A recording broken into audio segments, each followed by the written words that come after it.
أعوذ بالله من الشيطان الرجيم بسم الله الرحمن الرحيم Assalamu alaikum warahmatullah wabarakatuh. Mga kapatid sa pananampalatayang Islam, ang tadhana at kapalaran ay isa sa mga haligi ng pananampalataya sa ating relihiyong Islam at kumakatawan sa tunay na paniniwala sa Allah subhanahu wa ta'ala sa tamang paraan. Ganun pa man, nabatid natin na simula ay meron na tayong kamalayan na ang buhay ay kailangan lampasan. Kaya hawak mo ba ang tadhana? Tadhana na kung saan na nangyayari sa resulta ng gawa ng isang mananampalataya o isang alipin ng Allah subhanahu wa ta'ala. Na katanungan na kadalasan ng mga ibang tao na kung naselyuhan na ba ng Allah subhanahu wa ta'ala ang kapalaran at alam na niya ang lahat, bakit pa tayo mananagot sa ating mga ginawa? Bakit wala ba tayong kalayaan? Kaya maraming naghahaka-haka sa tadhana na kung saan sinabi ng Allah sa banal na Quran, وَمِنَ النَّاسِ مَن يُجَادِلُ فِي اللَّهِ بِغَيْرِ عِلْمٍ وَلَا هُدًى وَلَا كِتَابٌ مُنِيرٌ wala kitabim munir. Sinabi ng Allah, at meron sa mga tao na nakikipagtalo hingil sa Allah na wala namang kaalam-alam at patnubay at maliwanag na kasulatan. Kaya tayong lahat ay lantad sa mga karanasan kung magtagumpay o mabigo, at ito ay pasok sa kapalaran at tadhana. Kaya ang ihip ng hangin ay hindi minsan naayon sa iyong gusto, gayon din ang ihip ng buhay. Kaya merong mga pangyayari na minsan na hindi tanggap ng alipin ng Allah, hindi tanggap ang mga pangyayari, ngunit ito ay nakatadhana. Katulad ng pagkawala ng mahal mo sa buhay, ang iyong mga magulang, na kung saan darating ang tadhana o ang pangyayari na ito na sila'y mawawala, ngunit sa kabila ng lahat na merong mga tao na hindi nila tanggap ang ganitong pangyayari. Kaya ang iba naman ay paulit-ulit na lumalakad sa pagkabigo at pangarap na hindi maabot-abot, kaya ang nagsisimula na siyang magduda sa tadhana. Tadhana na ito'y mga nangyayari sa ating kapanahunan na simula ng likhain pa ng Allah subhanahu wa ta'ala, at likhain pa ng Allah subhanahu wa ta'ala ang kanyang mga nilikha, ngunit ito ay nauna ng nakatadhana o nakatakda. Kaya ang iba ay sinisisi ang sino ang nagbigay ng tadhana sa kanya, at ang iba naman ay hindi naniniwala talaga sa kapalaran. Kapalaran na nangyayari. Kaya nagalit sa taga Basra na nagsasabi hindi tumakda ang Allah sa gawa ng mga tao. Sinabi ni Ibn Umar radiyallahu anhu, kala Abdullah bin Umar, law anna li ahadikum mitla ahadin dahaban fa'anfaqahu ma qabila Allahu minhu hatta yu'mina bil qadar. ثم استدلوا بقول النبي صلى الله عليه وسلم أن تؤمنون بالله وملائكته وكتبه ورسله واليوم الآخر وتؤمنون بالقدر خيره وشره. Sinabi ni Ibn Umar, sumpa sa buhay ni Ibn Umar na nasa kanyang kamay, kung ang isa sa inyo ay merong bundok ng ginto na Uhud at pagkatapos ay iginugol sa landas ng Allah, hindi ito tatanggapin mula sa kanya hanggang sa maniwala siya sa kapalaran. Sinabi ng propeta sallallahu alaihi wasallam, ang iman pananampalataya ay maniwala ka sa Allah at sa kanyang mga anghel at mga aklat at mga mensahero at sa huling araw, at maniwala ka sa kapalaran, mabuti man o masama, isinalaysay ng Muslim. Na dito nagpapabatid sa hadith na ito na kung saan na ang isang tao ay hindi gatanggap ang kanyang gawain kung siya ay hindi naniniwala sa pananampalataya na ito o itong pananampalataya na ating pinaniniwalaan. na kinakailangan maniwala ka sa Allah, sa anghel, sa kasulatan at sa sugo at sa kabilang buhay at paniniwala sa tadhana, mabuti man o masama. Na kung ang isa sa mga pinaniniwalaan ito, sa haligi ng paniniwala na ito, na isa ay hindi pinaniniwalaan, ay isa din na kung saan na hindi tanggap ang gawain ng isang tao na hindi siya mananampalataya. Ang tadhana at kapalaran ay isa sa mga haligi ng pananampalataya sa Islam at kumakatawan sa tunay na paniniwala sa Allah at sa tamang paraan. Kaya ang qadar at qada, na kung saan ang kapalaran o qadar ay sa hinaharap, subalit ang tadhana o qada ay sa mga nakalipas. Kalayaan ng pagpili at pagtatakda ng Diyos ay dapat magkasama sa kalakip na ating pangarap. Pangarap na ating minimithi na kinakailangan ang ating mga mithiin o ating kagustuhan ay dapat nasa loob ng kagustuhan ng Allah subhanahu wa ta'ala. Sinabi ng Allah sa banal na Quran, وَمَا تَشَاءُونَ إِلَّا أَن يَشَاءَ اللَّهُ رَبُّ الْعَالَمِينَ. Sinabi ng Allah, at wala kayong nanaisin bukod sa nanaisin ng Allah, ang Panginoon ng sandaigdigan. Ang tao ay binigyan ng kalayaan sa kagustuhan upang maging pundasyon ng pagsubok at pagtatalaga.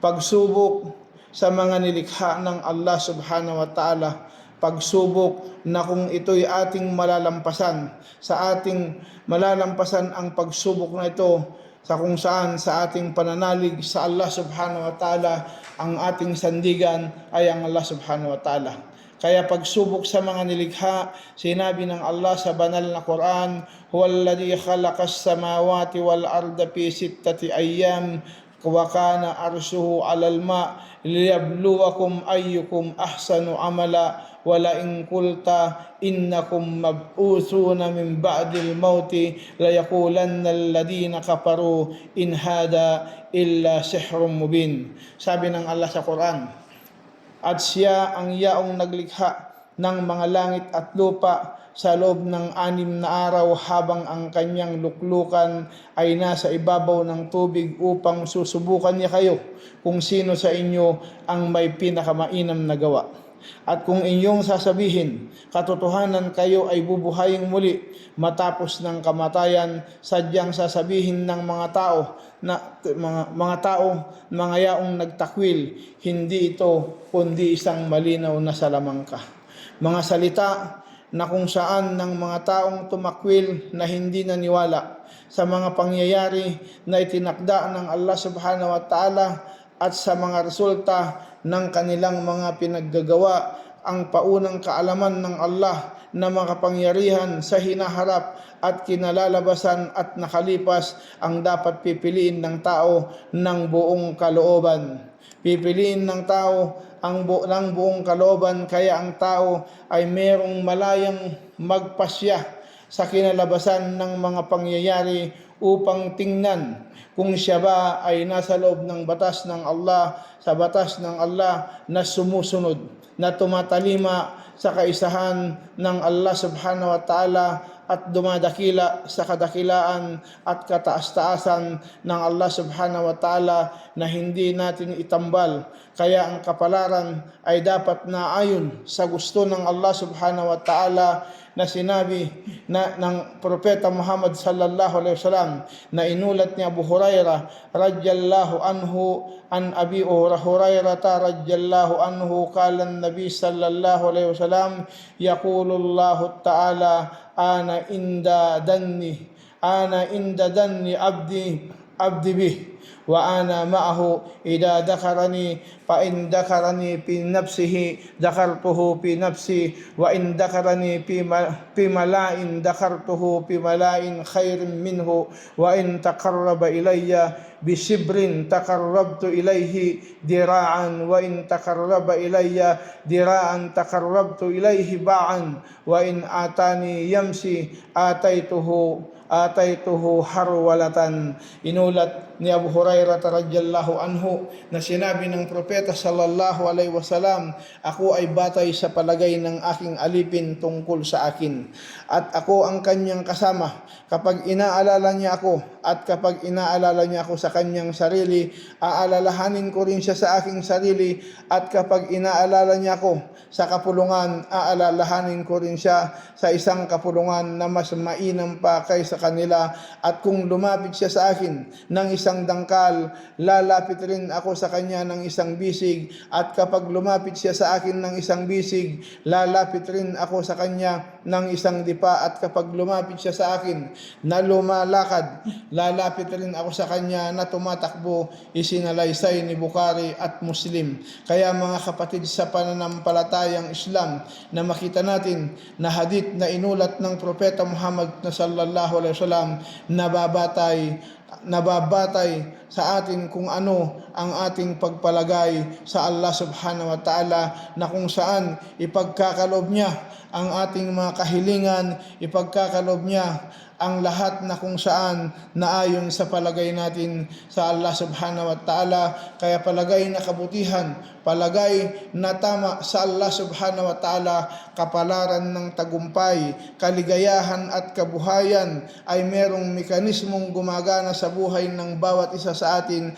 at sumasagisag sa banal na hustisya sa sansinukob kung iyong tatahakin ang gusto ng Allah subhanahu wa ta'ala. Hindi natin kabisado ang pagbabago ng takbo ng ating buhay dahil sa kalayaan, kaya huwag mong sisihin ang Diyos sa kabiguan. Kaya yun mga kapatid sa panampalataya, na makita natin na paglunsad laban sa kahinaan at kabiguan ay sa pagtatalaga ng iyong pa sa unang hakbang sa pagbabago at tagumpay. Dahil ikaw ang nagmamayari ng desisyon at ang unang tagatulak na kung saan ng barko, kung saan man nais mong dalhin. Dahil yan ay kaloob ng Allah subhanahu wa ta'ala, binigyan ng Allah subhanahu wa ta'ala ng laya ang isang alipin. Ang mga tao sa kapalaran na ang nagmamalaki at ang iba naman ay naninisi. Kaya huwag magmalaki sa taglay na kalayaan.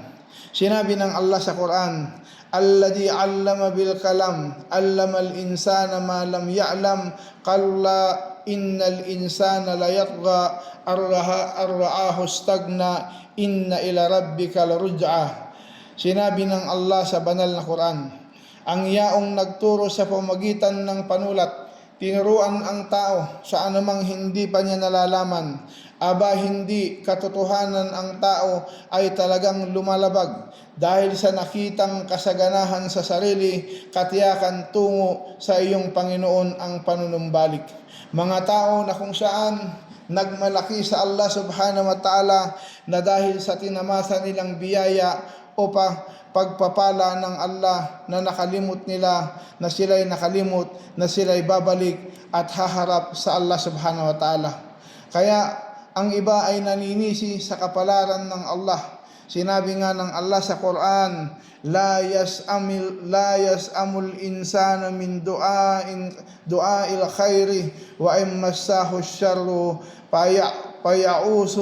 payausu kanut. Sinabi ng Allah sa Quran, hindi naiinip ang tao mula sa panalangin na mabuti, at kung sinalingan siya ng masama, saka siya nanlulumo at nawalan ng pag-asa. Kaya yan mga kapatid sa pananampalataya, kakulangan sa pananalig sa Allah subhanahu wa ta'ala, kakulangan sa gawaing pagsunod sa Allah subhanahu wa ta'ala.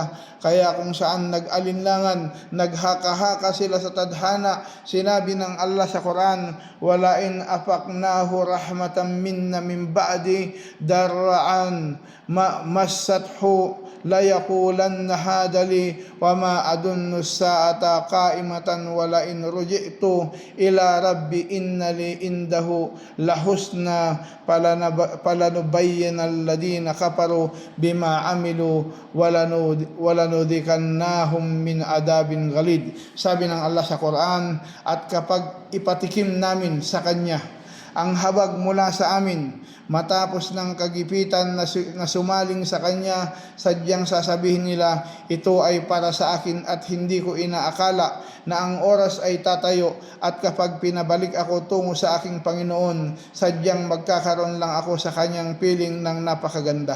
Kaya talagang babalitaan namin ang mga yaong nagtakwil sa anumang kanilang nagawa at sadyang ipapatikim namin sa kanila ang mula sa parusang napakalupit.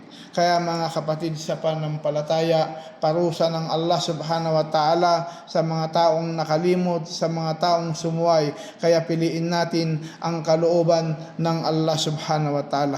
Ang iba naman ay nagdududa sa Allah. Kaya sinabi ng Allah sa Quran, wa idha an'amanna 'alal insani a'rada wa ana bijanibihi wa idha massahu syarru padu du'ail arid. Sinabi ng Allah, at kapag pinagkalooban namin ang tao, siya ay tumalikod at lumayo sa kanyang tagiliran, at kapag nasalingan siya ng masama, saka siya naman sa panalangin ay walang patid. Kaya mga kapatid sa pananampalataya, ang alipin pag sinalingan ng pagsubok, sinalingan ng kahirapan, sinalingan ng mga problema na kung saan sila'y makakaalala sa Allah subhanahu wa ta'ala. Ang iba ay nalilito pa rin sa kalayaan o sa pagpili at paunang kaalaman ng Allah dahil sa mekanismong galaw sa pananagutan na hindi inaalala ang kagustuhan ng Allah subhanahu wa ta'ala. Kagustuhan muna ng Allah kahit ginugusto mo pa. Ayon kay Abu Dar radhiyallahu anhu, na inulat ng propeta sallallahu alaihi wasallam na sinabi ng Allah, o aking mga alipin, tunay na ipinagbawal ko ang pang-aapi sa aking sarili. Inni haramtu dulma ala nafsi.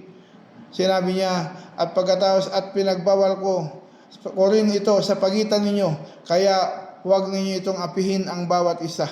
Wala tadalamu, kaya o aking alipin, lahat kayo'y naliligaw maliban sa sino mang aking ginabayan, kaya't humingi sa akin ng patnubay at kayo'y aking papatnubayan. O aking mga alipin, lahat kayo'y nagugutom maliban sa sino mang aking pinakain, kaya't humingi sa akin ng pagkain at kayo ay aking papakainin. O aking mga alipin, lahat kayo'y nakahubad maliban sa anumang aking pinasuotan, kaya humingi sa akin ng kasuotan at kayo'y aking pasusuotan. O aking alipin, isinalaysay ni Muslim. Kaya mga kapatid sa pananampalataya, patunay ng hadith na ito na kung saan saklaw tayong lahat ng Allah subhanahu wa ta'ala, na kung saan nawala sa isa man sa atin na hindi saklaw ng Allah subhanahu wa ta'ala, ngunit ganun pa man binigyan tayo ng Allah ng laya na kung saan na pumili ng mabuti o masama na ang hadith na ito na ipabatid sa atin na kung saan ang Allah subhanahu wa ta'ala ang tigib ng kapangyarihan. Kaya mga kapatid sa pananampalataya, ang kapalaran ay nilalaman ng kasalukuyan, hinaharap at mga nakalipas. Mga nakalipas, kaya kung hindi mo maunawaan ang kapalaran dahil iyan sa nasanayan mong kapaligiran, konsepto ng kawalan ng panahon na ang Allah ay hindi saklaw ng oras kasi siya ang lumikha ng panahon. Kaya mga kapatid sa pananampalataya, tulad sa gumawa ng mga video games na may batas na sinusunod ayon sa gumawa nito. Kaya ang Allah subhanahu wa ta'ala ay hindi sakop sa batas na yan, lalo na sa ating itinuturing batas tungkol sa panahon. Ang Allah subhanahu wa ta'ala ang nakakasakop sa ating lahat. Ang lugar at panahon at pagkakaroon ng bagay, at tayo ay napabilang rin sa bagay, kaya nabubuo ang ating mga ari-arian at iba pa dahil may sukat tayo at bilang, at hindi tayo makakalabas sa sistema na ginawa ng Allah subhanahu wa ta'ala. Pagpili ng tama at mali ay para maabot ng tao kung ano ang layunin niya sa kanyang paglilikha. Kaya sinabi ng Allah sa Quran, "Wa ma khalaqtul jinna wal insa illa liya'budun." At hindi ko nilikha ang mga engkanto at mga tao kundi upang sambahin nila ako. Pagsamba sa Allah, pagdakila sa Allah, pagsunod sa Allah, dahilan kung bakit tayo nilikha ng Allah subhanahu wa ta'ala. Kaya inulat ni Ali bin Abi Talib radiyallahu anhu, dati ang propeta sallallahu alaihi wasallam ay nasa libingan at kumuha ng bagay para iguhit sa lupa at saka nagsabi, sinabi niya na kung saan, "Ma minkum min ahadin illa wa qad kutiba maq'adahu minan nar wa maq'adahu minal jannah." Qalu ya Rasulullah, apala nattakilu ala kitabina wa nada'ul amala? Qala i'malu fa kullu muyassara lima khuliqa lahu, amma man kana min ahli as-sa'ada fayasiruhu li amalin li ahli as-sa'ada wa amma man kana min ahli ash-shaqa'a fayasiru li amalin li ahli ash-shaqawa wa thumma qara'a fa amma man a'ta wattaqa wa saddaqa bil husna. Sinabi na kung saan inulat ni Ali bin Abi Talib radiyallahu anhu na kung saan na dati ang propeta ay nasa libingan at kumuha ng bagay para iguhit sa lupa at saka nagsabi, walang sino man sa inyo kundi na isulat na ang kanyang upuan sa impyerno at kanyang upuan sa paraiso. Kanilang sinabi, "O mensahero ng Allah, hindi na lang ba kami aasa sa aming aklat at iwanan ng gawain?" Kanyang sinabi, "Gumawa kayo dahil ang lahat ng iyon ay sa ipinadali kung saan ito inilikha para sa kanya. Ang sino mang kasali sa mga may-ari ng kaligayahan ay ipinadali para sa kanya ang gawain ng mga may-ari ng kaligayahan, at ang sino mang kasali sa mga may-ari ng pagdurusa ay ipinadali para sa kanya ang gawain ng may-ari ng pagdurusa." At abinasa ang sinabi ng Allah na kung saan, "At ang sino mang nagbigay at natakot at naniwala sa pinakamabuting gantimpala." Isinalaysay ni Bukhari at Muslim. Kaya mga kapatid sa panampalataya, nasa hadith na ito na alam natin kung saan ang kabutihan, alam natin ang kasamaan, alam natin ang tama at alam natin ang mali, tayo binigyan ng Allah ng laya. Dapat gawin ang nakabatay sa mga tungkulin mo sa Diyos, kaya alamin para matikman ang lasa ng tagumpay. Kung alam ng Allah ang hinaharap, ibig sabihin ba wala ba tayong kalayaan, mga manika ba tayo? Kaya makita natin malaya kang mamili ng iyong susuotin. Kaya makikita natin ang pagkakaroon ng paghahangad. Kaya yun mga kapatid sa panampalataya, kaya natin utusan na ang mga ibang kalamnan tulad ng muscle, tulad ng braso at kamay. Ngunit ang iba ay hindi tulad ng baga at puso. Kaya pinabatid sa atin ng ating relihiyong Islam ang qadarul kauni wa qadarul syar'i, pangkalahatang tadhana at legal na tadhana. Sa pilitang kapalaran, tulad na ipinanganak ka na babae o lalaki, at sino ang naging magulang mo. At voluntaryong kapalaran naman ang gusto mo gawin sa buhay mo. Kaya mga kapatid sa panampalataya, tulad halimbawa ng isang elevator na wala kang alam sa pag-akyat ng mga mekanismo doon at detalyado ng mga makina, ngunit pwede kang pumunta kahit anong palapag na walang pipigil sa iyo. Kung pupunta ka sa 10 palapag at lugar ng pagsamba, tapos sa 10 palapag rin ang lugar ng kasalanan, ay malaya kang mamili. Kaya yan mga kapatid sa pananampalatayang Islam, kaya pag-itiisan ang agos ng buhay. Agos ng buhay na kung saan na ating tinatahak na dapat tumahak tayo sa landas ng ating relihiyong Islam, tumahak tayo sa relihiyong Islam na tinahak ng Propeta Muhammad sallallahu alaihi wasallam na ating susundin. Kaya kung titingnan natin na inulat ni Su'aib radiyallahu anhu na sinabi ng Propeta Muhammad, sumakanya nawa ang kapayapaan. Ajaban li amril mu'min, inna amruhu kullahu khair, walaysa daka li ahadin illa lil mu'min, in asabathu syar'ahu syakara pakana khairan lahu, wa in asabathu darra'ahu sabar pakairan lahu, pakana khairan lahu. Sinabi ng Propeta sallallahu alaihi wasallam, kahanga-hanga ang kalagayan ng isang mananampalataya. Katotohanan, ang kalagayan niya ay dapat makabuti at ito ay wala sa kanino man bukod sa mananampalataya. Kapag nakaranas siya ng kaginhawahan ay nagpasalamat, kaya ito ay makakabuti para sa kanya, at kapag nakaranas siya ng kagipitan, siya ay nagtitiis, kaya ito ay makakabuti para sa kanya, isinalaysay ni Muslim. Mga kabutihang pangyayari sa isang mananampalataya, kaya aralin ang ating mga pagkakamali upang maging leksyon at sumuko sa realidad ng buhay na lahat tayo ay papunta sa Allah dahil mananagot tayo sa ating pagpili. Kaya piliin natin ang landas na tinuro sa atin ng Propeta Muhammad. Panghawakan natin ang ating relihiyong Islam, landas na kung saan magtatagumpay ang alipin ng Allah subhanahu wa ta'ala dito sa mundo at sa kabilang buhay. Hindi tayo kumakamit ng mga kasalanan kahit alam ng Allah. Nalalaman ng Allah na tayo ay nagkakasala, kaya isinulat niya ito na kung ano talaga ang mangyayari. Ginawa ito ng Allah dahil sa kanyang walang hanggang kaalaman, hindi tulad natin nakapos sa kaalaman. Mga magkaiba ang kaalaman at ang ginawa, kaya huwag mong sisihin sa kasalanan na iyong ginawa. Kaya ganun mga kapatid sa pananampalataya, maging masigasig tayo sa gawaing pagsunod, pagtalima sa kautusan ng Allah subhanahu wa ta'ala. Tahakin natin ang tinahak ng Propeta Muhammad na dahilan kung bakit magtatagumpay ang alipin ng Allah dito sa mundo. Sinabi nga ng Allah sa Quran, wa may yuti'ullaha wa rasulahu faqad faza fawzan adima. Kung sino ang sumunod sa Allah at sa kanyang alipin ay tunay na magtatagumpay. Assalamualaikum warahmatullahi wabarakatuh.